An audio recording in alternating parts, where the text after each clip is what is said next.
Merci. Merci, monsieur le directeur. Bonjour tout le monde et bonne fête de la Saint-Valentin. Et mesdames et messieurs les membres du conseil fiduciaire de l'IDEC, mesdames, messieurs les membres du comité exécutif de l'IDEC, monsieur le directeur de l'IDEC, distingués invités, mesdames et messieurs, il m'est particulièrement agréable de prendre la parole ce jour à l'occasion de la cérémonie d'ouverture de l'atelier de validation des rapports provisoires d'études réalisés dans le cadre du contrat de subvention accordé par l'Union européenne à l'Institut de développement économique du Burundi. Pour le rappel, le contrat de subvention Action extérieure de l'Union européenne, référence 2014-352-704, dont la mise en œuvre est entrée en vigueur le 1er mars 2016 pour une période de 2 ans, couvre principalement 2 domaines d'activité, à savoir, primo, la recherche et publication, qui regroupe d'une part la réalisation d'études auxquelles participent des consultants nationaux et internationaux, et d'autre part, la rédaction d'articles de la revue de l'IDEC et de notes de veille. Secondo, le fonds documentaire pour les bibliothèques de l'IDEC et du CURDES, centre de recherche que vous connaissez tous.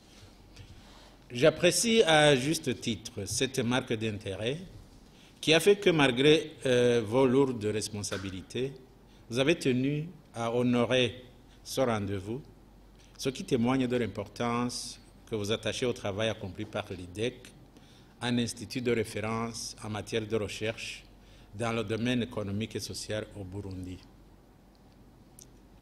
En cette heureuse circonstance, je voudrais vivement remercier tous nos partenaires qui n'ont jamais cessé de nous appuyer.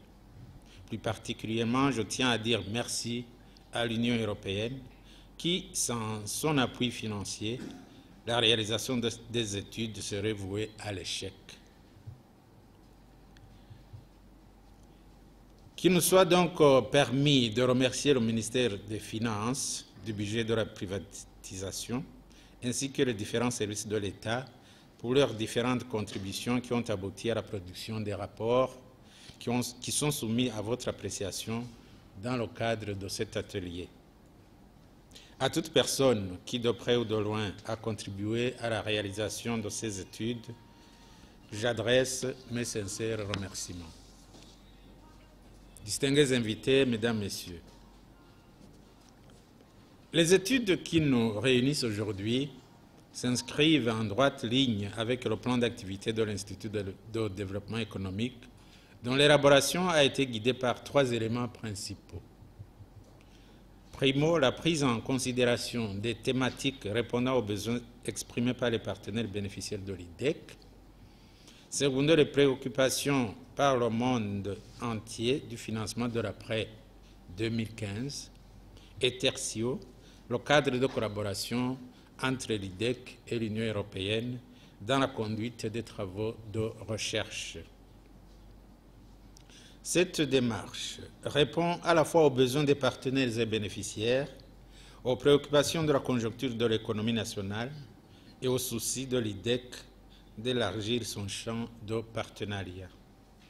Avec son plan d'activité, l'IDEC a centré ses activités de recherche sur une thématique qui est ressortie des besoins exprimés en réponse aux correspondances adressées aux institutions clés pour leur demander d'indiquer à l'Institut leurs priorités respectives en matière d'études. Fort heureusement, les institutions susmentionnées n'ont pas tardé à répondre à ces correspondances en communiquant à l'IDEC leurs besoins prioritaires. Ainsi, les chercheurs de l'IDEC orientent leurs axes de recherche sur des thèmes proposés par les partenaires et bénéficiaires d'une part, et collaborent avec les consultants locaux et internationaux sur les travaux de recherche en cours d'autre part. De fait, l'on table sur l'hypothèse que, pour s'assurer une qualité de haut niveau des analyses et des conclusions de différentes études, il est indispensable de recruter des experts locaux et des experts internationaux, jouissant d'une grande expérience. À cet effet, nous avons le plaisir d'accueillir parmi nous 5 consultants, dont 3 venant du Cameroun, 1 du Burkina Faso et 1 de la Côte d'Ivoire. Je leur souhaite la bienvenue dans notre beau pays. J'espère qu'ils sont tous là. Les voilà. Merci beaucoup. Pour la première année de subvention, il a été programmé les études sur les thèmes suivants.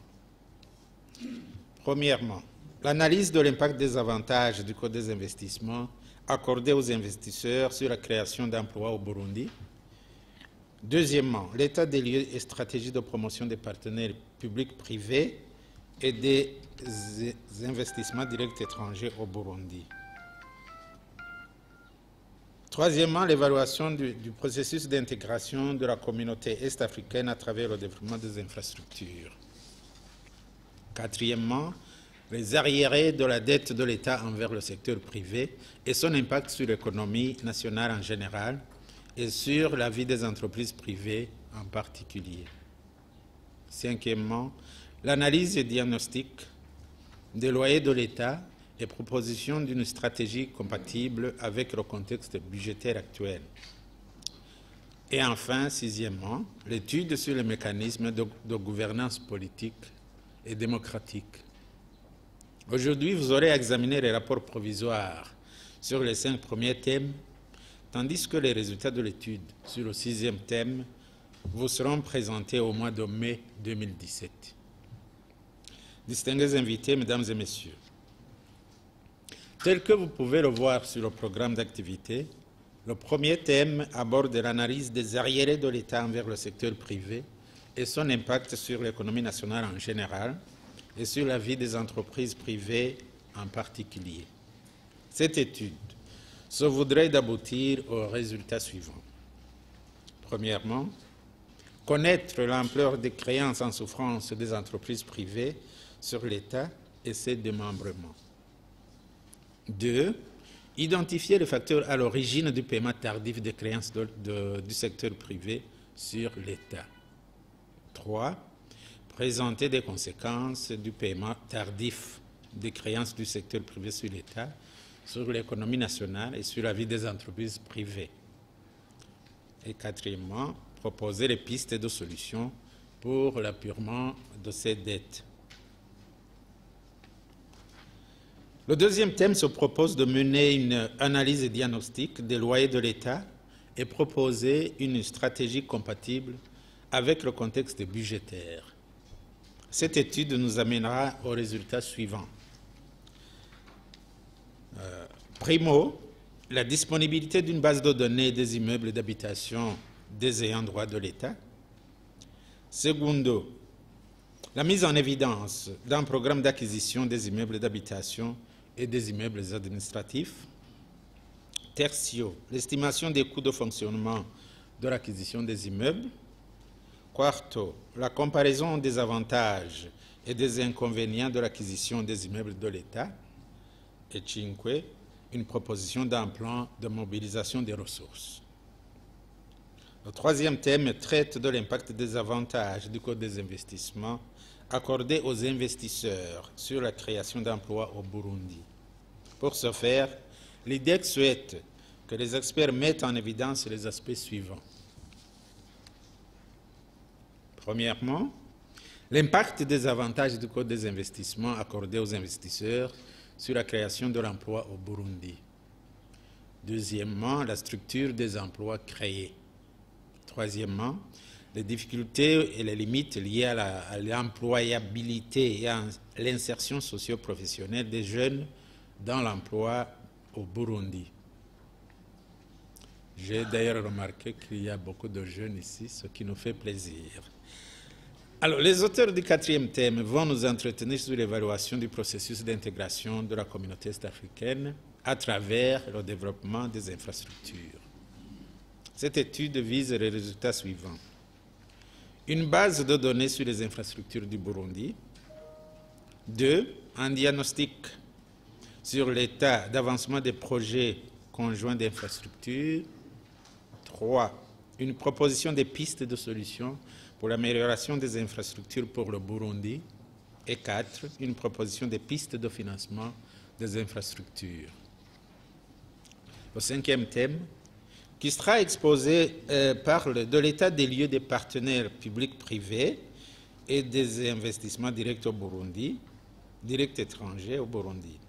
Il a pour objectif général d'explorer l'état des lieux des PPP, c'est-à-dire partenariats public-privé au Burundi, et proposer aux parties prenantes un cadre institutionnel et opérationnel de nature à promouvoir le système PPP et stimuler les flux des idées au Burundi. Des idées, je veux dire des investissements directs étrangers au Burundi. À l'issue de cette étude, nous escomptons arriver aux résultats suivants. 1. Un état des lieux réels des PPP est établi et mis en évidence. 2. Un modèle de PPP approprié au Burundi est proposé. 3. Une proposition de stratégie de promotion des PPP et des idées au Burundi. Et 4. Une méthode d'analyse de rentabilité des projets en PPP est définie.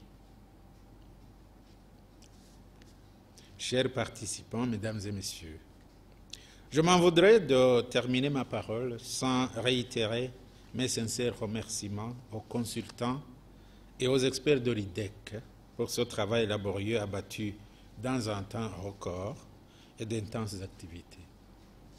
Je souhaite que les participants démontrent l'engagement au cours de cette rencontre qui consiste à examiner attentivement et dans un esprit participatif les documents mis à leur disposition et à formuler des observations et des améliorations pertinentes.